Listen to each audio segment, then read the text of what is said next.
Assalamualaikum warahmatullahi wabarakatuh. Bertemu kembali bersama saya Wahidah Rahmadani, guru biologi dari SMA Islam Anizam Medan. Apa kabarnya anak-anak sekalian? Semoga tetap sehat dan selalu dalam lindungan Allah Subhanahu wa taala. Nah, kali ini kita akan belajar biologi. Tetap semangat ya, karena biologi ini pelajaran yang menarik dan menyenangkan. Assalamualaikum, selamat pagi. Hari ini kita akan membahas tentang klasifikasi dan reproduksi bakteri.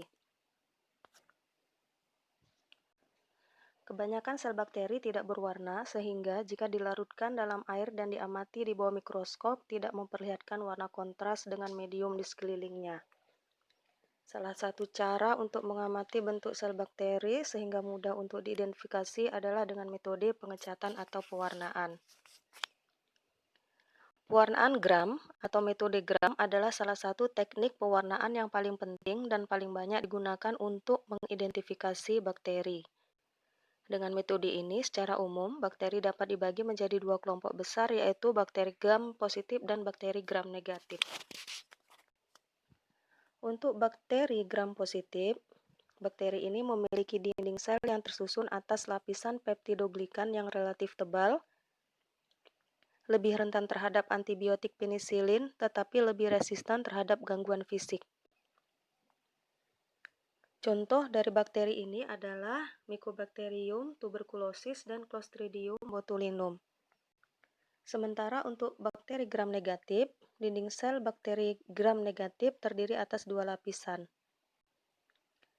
Resisten terhadap antibiotik penisilin, tetapi kurang resisten terhadap gangguan fisik.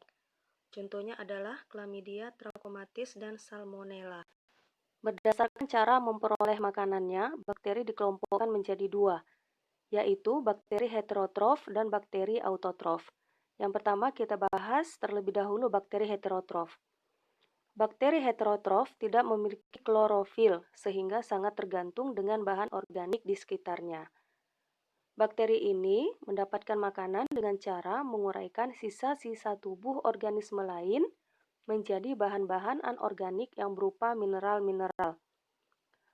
Untuk bakteri heterotrof, ini contohnya yang pertama ada bakteri parasit, kemudian bakteri patogen, ini menyebabkan penyakit, dan yang ketiga bakteri sapropit. Bakteri sapropit ini biasanya menguraikan organisme yang telah mati. Berikutnya adalah bakteri autotrof. Bakteri autotrof mampu membuat makanan sendiri dengan cara mengubah bahan anorganik menjadi bahan organik. Untuk membuat bahan organik diperlukan energi. Berdasarkan hal itu, bakteri autotrof terdiri dari yang pertama, bakteri fotoautotrof, ini contohnya adalah Cyanobacteria, dan bakteri chemoautotrof, contohnya adalah Nitrosomonas. Bakteri fotoautotrof memperoleh energi dari cahaya, sementara bakteri chemoautotrof memperoleh energi dari reaksi pemecahan senyawa kimia. Sekarang kita bahas tentang reproduksi pada bakteri. Salah satu ciri makhluk hidup adalah mampu berkembang biak atau bereproduksi. Pada bakteri dikenal dua macam cara bereproduksi, yaitu secara aseksual dan seksual. Cara aseksual terjadi dengan pembelahan biner, sedangkan cara seksual dengan konjugasi, transformasi, dan transduksi. Bakteri mengalami reproduksi aseksual dengan cara pembelahan biner, yaitu pembelahan dari satu menjadi dua sel dan seterusnya. Pembelahan biner ini termasuk pembelahan amitosis, artinya pembelahannya tidak melibatkan tahapan pembelahan sel seperti halnya manusia, melainkan berlangsung spontan atau secara langsung. Pada pembelahan biner, sel bakteri membelah menjadi dua sel anakan. Bisa diperhatikan di sini, ini satu sel bakteri, kemudian akan mengalami pembelahan di sini, akan menghasilkan dua sel anakan. Pembelahannya umumnya terjadi adalah pembelahan biner melintang. Pembelahan ini berlangsung sangat cepat. Beberapa bakteri hanya memerlukan waktu kurang dari 20 menit untuk membelah menjadi dua. Untuk reproduksi seksual, tadi ada 3 caranya ya. Yang pertama konjugasi, kedua transformasi, dan 3 transduksi. Kita bahas yang pertama, konjugasi. Konjugasi adalah tahap reproduksi seksual pada bakteri yang ditandai dengan pemindahan materi genetik. Materi genetik yang dipindahkan di sini adalah DNA. Secara langsung, pemindahan itu terjadi dari satu bakteri ke bakteri yang lainnya. Jadi satu bakteri ini berperan sebagai pemberi DNA, ini disebut donor. Kemudian ada satu lagi bakteri penerima disebut dengan resipien. Nah, prosesnya ini nanti akan melalui pilus kelamin atau seks pilus yang dikenal juga dengan jembatan konjugasi. Tahapan yang terjadi di dalam konjugasi adalah sebagai berikut, bisa kalian lihat di sini. Yang pertama, dua sel bakteri saling mendekat sehingga akhirnya membentuk struktur jembatan yang menghubungkan antara dua sel tersebut. Ini ada sel bakteri 1, ini ada sel bakteri 2. Nah, bakteri ini kemudian saling mendekat dan akan terbentuk di sini struktur jembatan. Ya, struktur jembatan di sini. Nah, struktur jembatan ini terbentuk karena adanya pilus kelamin atau seks pilus. Selanjutnya, yang kedua, terjadi transfer kromosom dan plasmid. Untuk bakteri yang menerima kromosom dan plasmid, ini disebut dengan bakteri resipien, sementara untuk yang pemberi, ini disebut dengan donor. Materi genetik bakteri resipien ini nanti akan menjadi materi genetik rekombinan. Artinya, materi genetiknya atau DNA-nya sudah terkombinasi atau sudah tergabung antara DNA donor dan DNA resipien. Yang ketiga, bakteri dengan materi genetik rekombinan akan memisahkan diri. Akibatnya terbentuk dua sel anakan dengan sifat baru atau rekombinan. Reproduksi seksual yang berikutnya adalah transduksi. Transduksi merupakan proses pemindahan DNA dari satu sel bakteri donor ke sel bakteri resipien dengan perantaraan virus. Dalam proses ini, protein virus yang berfungsi sebagai cangkang digunakan untuk pembungkus dan pembawa bakteri donor menuju ke bakteri resipien. Tahapan transduksi bisa kalian lihat sebagai berikut. Yang pertama, bakteri diinfeksi oleh virus fag, sehingga virus tersebut mengandung DNA bakteri tersebut. Jadi di sini ada virus ya, atau bakteriofag, virus yang menginfeksi bakteri. Kemudian bisa kalian lihat di sini ketika virus sudah menginfeksi bakteri. Nah, virus ini kemudian akan mengandung DNA-nya bakteri. Tahap yang kedua, virus fag tersebut kemudian akan menginfeksi bakteri-bakteri lainnya. Akibatnya terbentuk bakteri baru dengan rekombinasi gen sesuai dengan rekombinasi gen pada virus penginfeksi.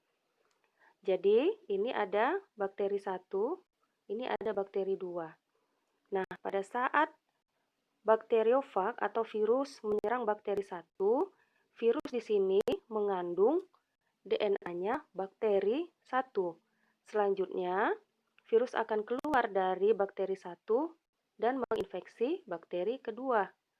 Nah, ketika virus menginfeksi bakteri kedua, ini di dalam tubuh si virus kan sudah ada DNA bakteri 1, sehingga ketika dia menginfeksi bakteri 2, DNA bakteri 1 yang ada di tubuh virus akan bergabung dengan DNA bakteri yang ada di bakteri 2. Sehingga di sini nanti akan terbentuk rekombinasi.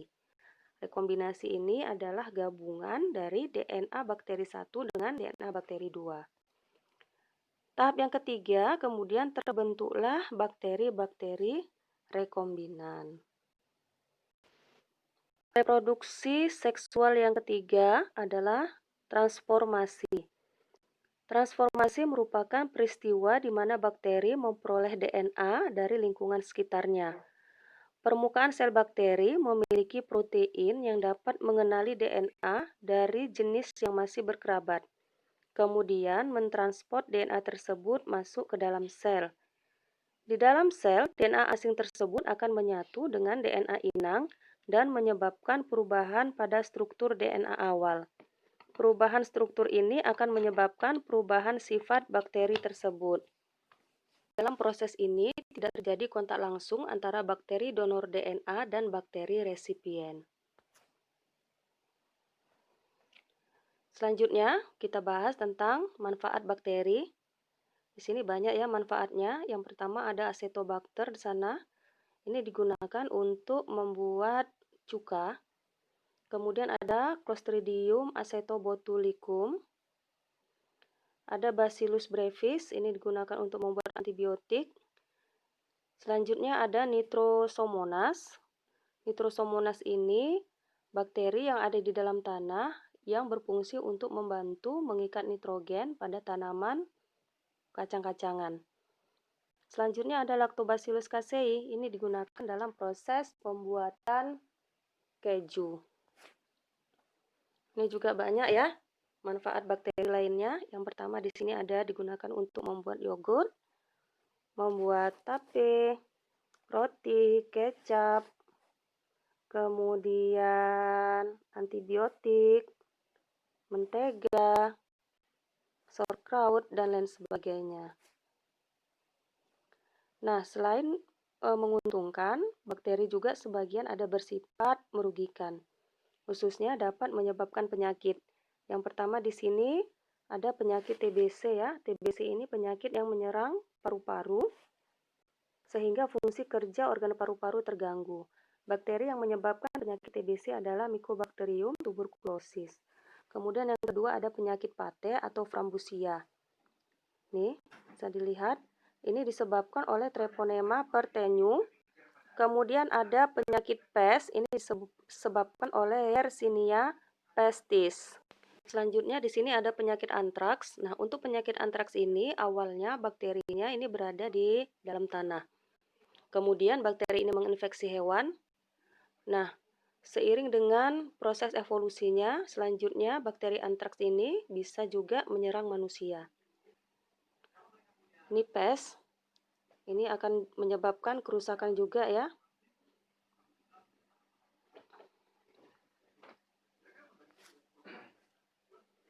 Ini penyakit sifilis. Sifilis ini disebut juga dengan kencing nanah atau penyakit kelamin. Ini bisa dilihat gejalanya, akan terdapat bintik-bintik merah pada kulit. Tetanus. Tetanus ini adalah kondisi kaku dan tegang di seluruh tubuh akibat infeksi dari bakteri, yaitu bakteri Clostridium tetani. Nah, selanjutnya kita bahas tentang alga hijau biru atau cyanobacteria. Untuk cyanobacteria ini termasuk ke dalam kelompok Eubacteria. Hidup di perairan dengan pH netral antara 4-5. Mengandung klorofil sehingga berwarna hijau kebiruan. Cyanobacteria yang berwarna merah menyebabkan blooming di laut, berperan sebagai tumbuhan perintis. Ciri dan struktur cyanobacteria. Yang pertama, inti tidak diselubungi oleh membran, inti sel terletak di antara plasmalema dan selubung lendir, berkoloni dengan membentuk filamen, bentuknya bisa uniseluler, koloni, atau filamen. Dapat bergerak dengan gerakan meluncur dan tidak berflagel. Ini ada beberapa contoh dari cyanobacteria. Untuk reproduksi cyanobacteria ini dengan melakukan proses pembelahan sel. Bisa juga dengan pembentukan spora. Kemudian bisa juga dengan melakukan proses fragmentasi. Peranan cyanobacteria. Yang pertama, di sini ada spirulina, ini digunakan untuk suplemen makanan. Kemudian fiksasi nitrogen, ini digunakan untuk menambah kesuburan tanah. Demikianlah pembelajaran kita hari ini. Sampai bertemu kembali di video pembelajaran berikutnya. Jangan lupa untuk like, comment, and share. SMA Islam An-Nizam, unggul, cerdas, Islami. Assalamualaikum warahmatullahi wabarakatuh.